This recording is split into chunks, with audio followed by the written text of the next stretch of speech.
So, KO motor. Everyone is asking questions and I'll put it to Jared to explain.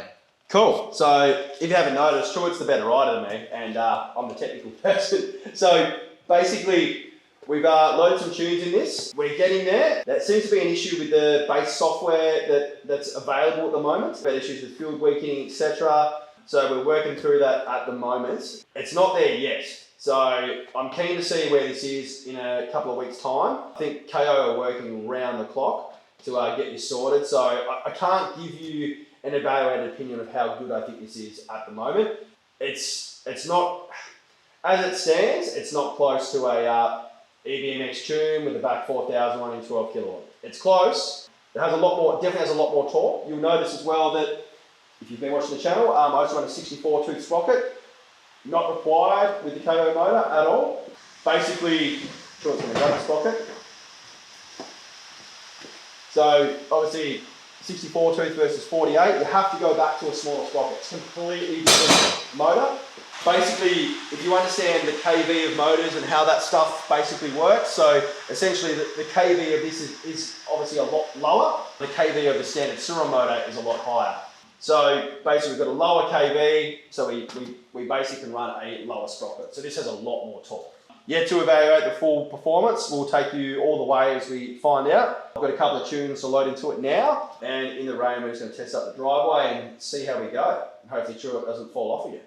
Yeah, but I think the big thing is if you've ordered one, be patient. KO are definitely figuring it out, and yes, Jared said working around the clock to get it sorted. The hardware's there, they know what they're doing when it comes to that. It's just figuring out the firmware and because it's all new. It's all new, you can't just be like, oh, why doesn't it work? Like, this is frustrating. It's because it's new. It's new. Like, this is just brand new technology that's coming out, and you got to be patient with this stuff.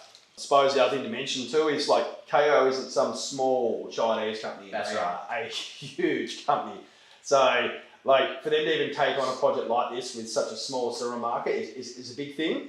I'm a believer that I think these KO controllers will probably overtake everything else. So we'll see what happens. It is really solid hardware. It just right now, as we have it in its current form, the software is letting it down a bit. But we're working with the devs, we're seeing what we can do, and we're going to have a bike that absolutely rips very soon. Yeah, I'm guessing we'll share, once it's all set up, we'll share our tune and... Yep, we'll share our tunes completely, we'll go through the settings, we'll do a whole video on basically going through what to look for and how to mitigate issues. Yeah, so there is a bit to do with PID controls and basically your phase amps over your RPM. Basically, you can get this thing to feel however you want. Some people might hate that, but there's a lot of ways around it. Yeah, like I think it's a great thing, but some people might just want a few settings. We'll have them available too, so if you want those settings, you can basically just ask us and we'll give them to you. So yeah, easy. Cool. Thanks for watching. Cheers. See you in the next one. Happy that? Yeah.